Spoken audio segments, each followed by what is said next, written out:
All right, so really quick. There was an issue we ran into as other teams were working with robotics, and we were looking at like how many pneumatics devices we can use. And there was a debate of whether or not you can use two solenoids on one pneumatics kit or on one robot, and whether that's possible or not.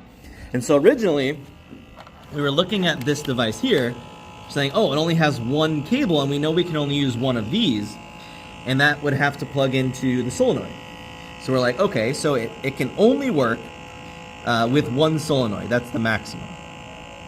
But we have a really smart person named Jeremy who had tried this at home, and he kind of walked me through the process, so I built a quick model here.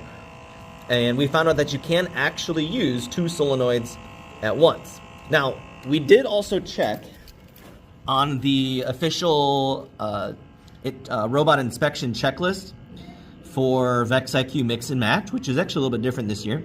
But down here where it says pneumatics inspection, it says use a maximum of 2 pneumatic air tanks, maximum of 1 IQ pneumatic pump, does not include any pneumatic parts that are not included in the VexIQ pneumatics kit. All pneumatics tubing is the official, which we have done.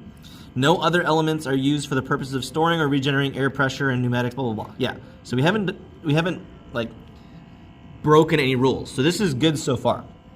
So what we did here was we had to do a bunch of splits to get everything to work. So from the 2 air tanks, which obviously we need 2 air tanks to be able to have this much air pressure to control all 4 of our cylinders here. And so we had to do a split here, and then it goes off to another split. And then this split goes from the pump, so the pump goes into both air tanks. From there, we can then go off and split again. And you can see we have to split again and again. And then finally, we can get our number of different tubes that we can get everything connected to. So hopefully you can see really clearly how everything works. And as long as that second solenoid is plugged in via the brain, you can actually get everything to function just fine.